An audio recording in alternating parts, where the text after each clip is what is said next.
NAND जैसे कि आप जानते होंगे आईफोन में सबसे मेन इशू रहता है। कई बार कई लोग नैंड को ऑपरेट करना, नैंड के एरर्स के बारे में, नैंड को कैसे प्रोग्राम करना है, उससे रिलेटेड कई तरह के क्वेश्चंस उनके दिमाग में रहते हैं। आज की वीडियो में हम दोस्तों सीखेंगे नैंड के लिए किस किस प्रोग्रामर की ज़रूरत है और मार्केट में कितनी तरह के प्रोग्रामर अवेलेबल हैं। सबसे पहले आज की वीडियो में हम कवर करेंगे जेसी प्रोग्रामर्स के बारे में। जैसे कि आपको स्क्रीन पर दिख रहे होंगे जेसी प्रोग्रामर्स। इसमें सबसे पहले नैंड के बारे में हम समझेंगे, नैंड कितनी तरह की होती है। सबसे पहले 32 बिट, उसके बाद 64 बिट, उसके बाद PCIe। ये 3 तरह की नैंड दोस्तों अभी तक एप्पल में यूज़ होती हैं। 32 बिट्स 4 सीरीज़ और आईफोन 5 सीरीज़ में मिलती है। उसके बाद 64 बिट आपकी आईफोन 6 सीरीज़ में मिलती है, जिसमें 6 और 6 प्लस आता है। इसके बाद दोस्तों PCI नैंड आती है, जो आपकी iPhone SE, 6S, 6S plus, 7 और 7 प्लस में यूज़ होती है। यह PCI नैंड का ही एक अपडेट वर्ज़न है। इसका सबसे लेटेस्ट वर्ज़न PCI सेकंड आता है, जो कि आपका आईफोन 8 से स्टार्ट होता है और 11 प्रो मैक्स तक यही PCI वर्ज़न अभी तक मार्केट में चल रहा है। तो दोस्तों अब आप नैंड के बारे में समझ गए होंगे। मैं आपको फिज़िकल कुछ नैंड दिखा देता हूँ।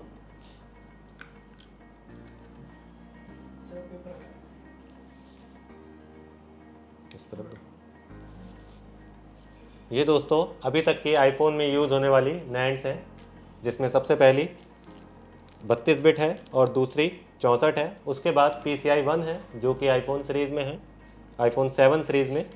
उसके बाद PCI सेकंड है, जो कि अभी तक 11 प्रो मैक्स और 12 pro max, even 13 pro max में भी यूज़ हो रही है।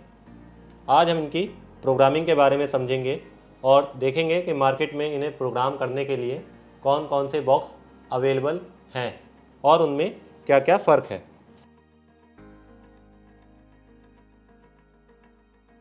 सबसे पहले दोस्तों हमारे सामने जेसी का PR1000S है, जिससे हम नैंड की प्रोग्रामिंग करना सीखेंगे।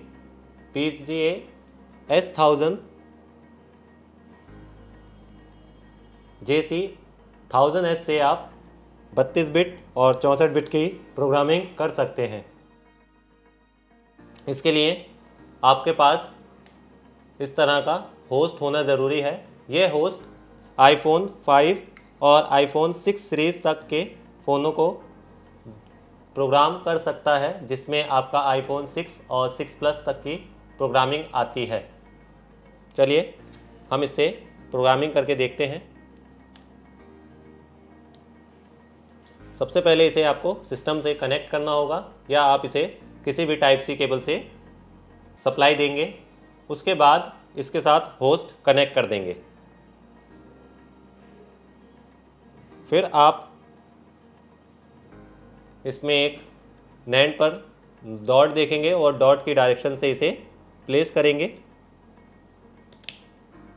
प्लेस करते ही दोस्तों आपकी नैंड डिटेक्ट हो जाती है, जिससे आपको पता चलता है कि आपकी नैंड कितने GB की है और उसमें कितने पार्टीशन बने हुए हैं। जैसे कि इसमें दिख रहा है आपको 32 GB की नैंड है और 2 पार्टीशन है। सबसे पहले हम इस नैंड को देखेंगे तो अभी हमें ये नैंड बिल्कुल खाली दिख रही है। हम इसे एक्सट्रैक्ट करेंगे तो हमें इसका सीरियल नंबर वगैरह दिखाई देता है। इस सीरियल नंबर की वैल्यू बहुत ज़्यादा रहेगी। यदि आपका सीरियल नंबर मिस हो जाता है तो आपका हैंडसेट इनेबल टू एक्टिव वगैरह पर आ जाता है, जिसके लिए आपको फिर उसे परचेज करना पड़ता है। एक्सट्रैक्ट करने के बाद दोस्तों आप इसे सेव कर सकते हैं, जैसे कि इस सीरियल नंबर को हमने यहाँ सेव कर लिया है।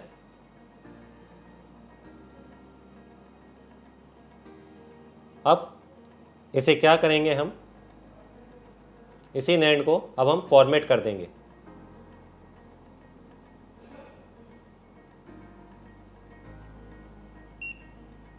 जैसे ही फॉर्मेट करते हैं तो इसके अंदर का सारा सीरियल नंबर वगैरह, वाईफाई, ब्लूटूथ एड्रेस चला जाता है और अब आपकी NAND एम्प्टी NAND बन जाती है।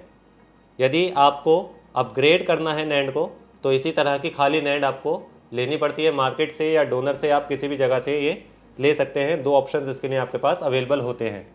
अब आपको जो आपका सेव किया हुआ डाटा है उसे आपको लेना है और सिलेक्ट करके, अभी सिर्फ इसने इसे सिलेक्ट किया है, अभी ये डाटा इसमें रीड नहीं हुआ है। राइट करने के लिए आपको इसे राइट पर जाकर क्लिक करना है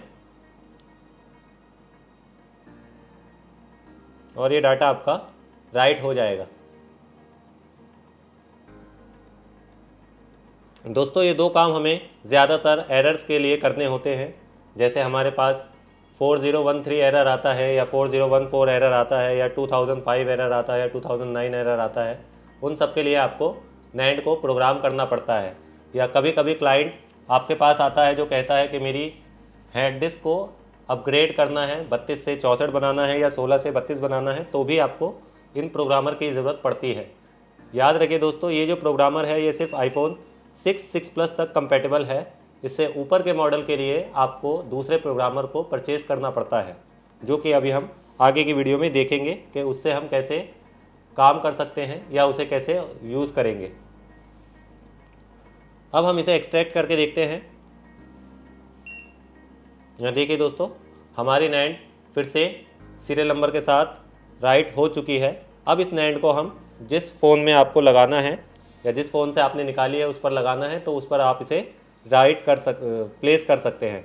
याद रखिए दोस्तों, ये सीरियल नंबर जो है ये आपके लिए मेन है। अगर ये सीरियल नंबर अलग हो जाता है तो आपका हैंडसेट जो है रिस्टोर में भी एरर्स दे सकता है। आगे हम बात करेंगे PCI 1 की, जिसके लिए आपको इस तरह के PCI 7 की ज़रूरत पड़ती है। इस PCI 7 से दोस्तों आप iPhone 6s से लेकर 7 प्लस तक की प्रोग्रामिंग कर सकते हैं। इसके 2 ऑप्शन हैं, इसे आप होस्ट की मदद से भी ऑपरेट कर सकते हैं और इसे आप चाहें तो सिस्टम की मदद से भी ऑपरेट कर सकते हैं। सबसे पहले हम इसे सिस्टम से ऑपरेट करके आपको दिखा के चेक कराते हैं कि ये कैसे काम करेगा। इसके लिए दोस्तों आपको सिस्टम में JC इंस्टॉल करना है, JC रिपेयर, और इस NAND को इस पर प्लेस कर देना है इस तरह से। उसके बाद जैसे कि आप देख रहे हैं कि ये कनेक्ट हो चुका है। यहाँ पर इसे रिफ्रेश करेंगे और कनेक्ट पर क्लिक करेंगे। हमारा PCI 7 सिस्टम से कनेक्ट हो गया है। अब हम इस NAND की इन्फो लेते हैं।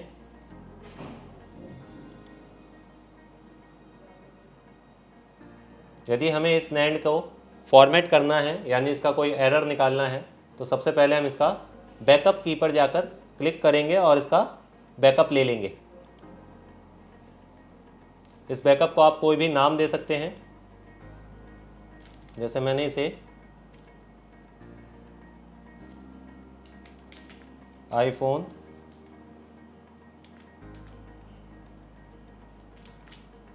6s के नाम से सेव कर दिया है। तो ये यहाँ पर बताएगा दोस्तों कि आपका बैकअप जो है वो सेव हो गया है। अब इसी NAND को आप फॉर्मेट करेंगे और इसको यस कर देंगे। अब हम दोबारा दोस्तों नैंड की इंक्वायरी लेंगे और चेक करेंगे कि नैंड में क्या कोई सीरियल नंबर है या नहीं। तो अब हमारी नैंड पूरी तरह से खाली हो चुकी है। यदि अब हमें नैंड में सीरियल नंबर या वगैरह जो भी चढ़ाना है उसके लिए हमें रिस्टोर पे जाकर क्लिक करना है। यही प्रोसेस दोस्तों यदि आप अपग्रेड करते हैं तो सेम प्रोसेस यहाँ तक सेम रहेगा। यदि आप अपग्रेड करते हैं तो इस नैंड को निकाल कर अब आप दूसरी नैंड इसमें लगाएंगे और उसे फॉर्मेट करके रिस्टोर करेंगे। जो भी डाटा आपने जहाँ भी सेव किया है उसे आप वहाँ से लेंगे। जैसे अभी हमने iPhone 6 के नाम से सेव किया था, तो हम इसे ओपन करेंगे। ये डाटा हमारा राइट हो गया है। अब हम क्वारी इन्फो लेंगे और देखेंगे कि हमारा सीरियल नंबर वगैरह वापसी आता है या नहीं। इस तरह से दोस्तों हम PCI 1 की प्रोग्रामिंग करते हैं। प्रोग्रामिंग दोनों ही तरीके में एक जैसी रहेगी। यदि आप 6 की करते हैं तो भी आपको इसी तरह से पहले नैंड को फॉर्मेट करना है, लेकिन उससे पहले उसका बैकअप लेना ज़रूरी होता है।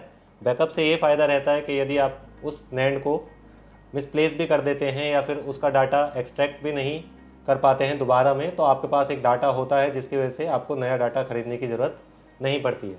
अदरवाइज़ आपको न्यू डाटा परचेज़ करना पड़ता है। अब दोस्तों इसी में एक ऑप्शन और आता है। जैसे कि आपको पता है iPhone 6s से एक अनलॉकिंग स्टार्ट होती है। इस अनलॉकिंग को हम वाईफाई अनलॉकिंग कहते हैं।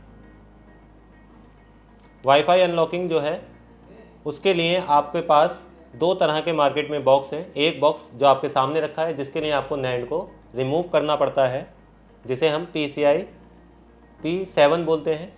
दूसरा आपके सामने एक और बॉक्स है जिसे हम P10 कहते हैं।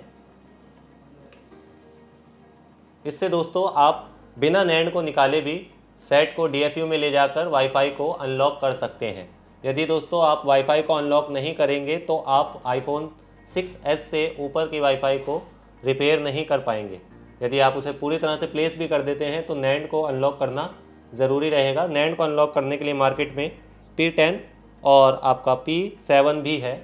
इसके अलावा मार्केट में कुछ और बॉक्सेस भी हैं जो हम अगली वीडियो में कवर करेंगे, जैसे मैजिको वगैरह के बारे में या P13, 12 के बारे में हम अगली वीडियो में बात करेंगे। आज सिर्फ हम JC के प्रोडक्ट के बारे में ही बात करेंगे। अब दोस्तों इसके बाद यदि हम 7 से ऊपर की प्रोग्रामिंग करते हैं तो हमारे पास JC में ही कई तरह के प्रोडक्ट हैं। सबसे पहले इसमें BGA 110 मार्केट में अवेलेबल था। BGA 110 के बाद P11 भी मार्केट में था। जिन दोनों में एक प्लस पॉइंट कमी ये थी कि ये ऑफलाइन की जगह ऑनलाइन चलते हैं और ऑनलाइन में सर्वर थोड़ा सा स्लो चलता है। और उसके बाद इसके साथ साथ इसमें P10 भी नहीं था। यदि आप P10 के बारे में जानना चाहते हैं तो हम अगली वीडियो में P10 के बारे में ही पूरी वीडियो बनाएंगे कि P10 क्या काम करता है। इस सब से अलग एक मार्केट में P12 यानी आई रिपेयर का बनाया हुआ टूल्स भी अवेलेबल है, जिससे आप नैंड की प्रोग्रामिंग और DFU दोनों एक ही बॉक्स से कर सकते हैं। लेकिन दोस्तों आज मैं आपको थोड़ा सा उसके बारे में डिटेल कर देता हूँ कि P10 जो है वो क्या काम करता है। P10 से आप DFU में ले जाकर iPhone 6 से लेकर iPhone X तक की नैंड को अनलॉक कर सकते हैं बिना रिमूव किए। लेकिन अगर आपके पास XR है या XS है या XS Max है या आपका 11 सीरीज़ है तो आपको नैंड को निकालना ही पड़ता है। उसके लिए मार्केट में कई तरह के बॉक्स हैं, जैसे कि पहला मैंने आपको बताया BGA 110। BGA 110 बिल्कुल सेम 32-64 बिट की तरह ही काम करता है, जैसे कि ये आपके सामने 32-64 बिट है। इसे हम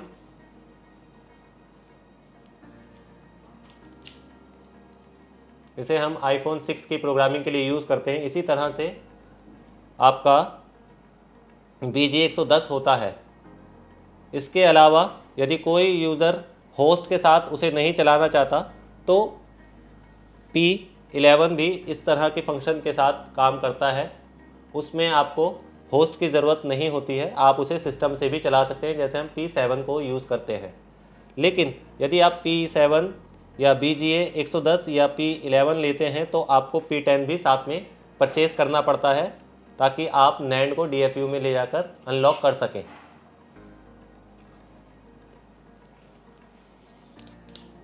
इन सब के बाद मार्केट में सबसे लेटेस्ट जो प्रोडक्ट अभी तक आया है वो है P13।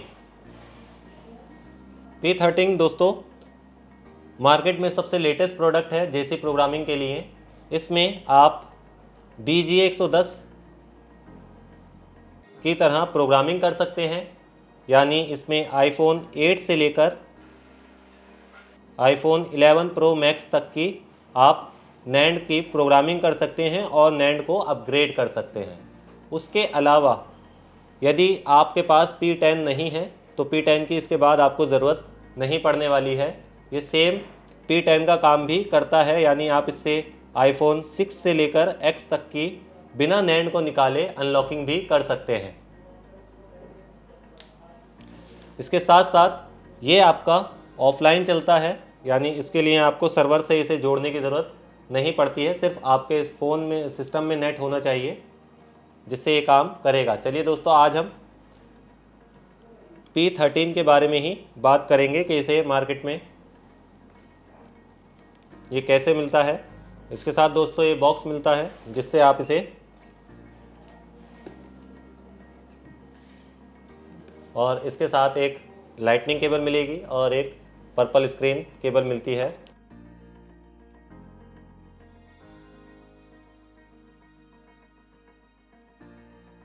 ये भी दोस्तों बहुत सिंपल है चलाने में। ज़्यादातर मार्केट में ये प्रोडक्ट अभी तक कहीं ट्यूटोरियल नहीं है। सबसे पहला ट्यूटोरियल YouTube पर AK Info की तरफ से ही डाला जा रहा है। इसे सबसे पहले आप केबल से कनेक्ट करेंगे और इसमें नैंड लगा देंगे। इसके साथ इसकी स्क्रीन पर अगर आप ध्यान दें तो वहाँ पर इसकी मेमोरी भी आती है कि आपने जो नैंड प्लेस की है वो कितनी GB की नैंड इसमें आपने प्लेस की है। जैसे कि आपको स्क्रीन पर दिख रहा होगा कि ये 64 GB की हमने इसमें नैंड लगाई है।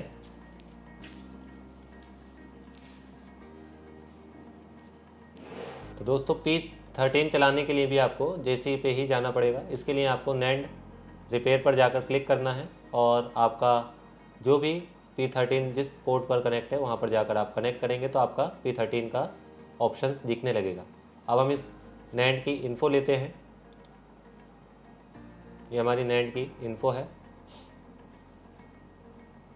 इसे दोस्तों बिल्कुल आप P7 की तरह ही चला सकते हैं और ये बहुत इजी है चलाने में भी। सिर्फ आप इसका बैकअप लीजिए पहले और उसे कहीं भी सेव कर दीजिए। जैसे iPhone 8 का बैकअप है,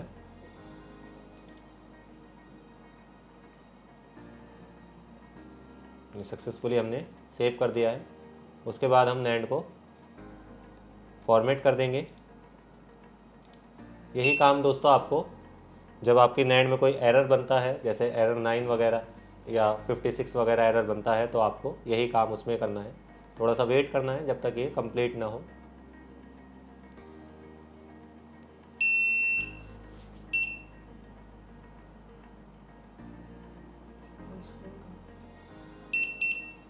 जैसे दोस्तों अब हम देखेंगे तो हमारी नैंड फॉर्मेट हो चुकी है। इसकी इन्फो लेंगे तो यहाँ पर अभी हमें कोई भी इन्फो नहीं मिलेगी। अब हमें जो हमारा सेव किया हुआ बैकअप डाटा है उसे उठाना है। हमने iPhone 8 के नाम से उसे सेव किया था और राइट कर देना है। राइट करने के बाद क्वारी इन्फो लेनी है तो आपका डाटा दोबारा से वापसी आ जाएगा। इसके अलावा दोस्तों इससे आप वाईफाई अनलॉक भी कर सकते हैं। यदि आपने iPhone XR या XS या XS Max की वाईफाई अनलॉक करना है तो इसके लिए आपको सिंगल क्लिक करना होगा और यदि आप उससे नीचे की कोई मॉडल में वाईफाई रिपेयर करना चाहते हैं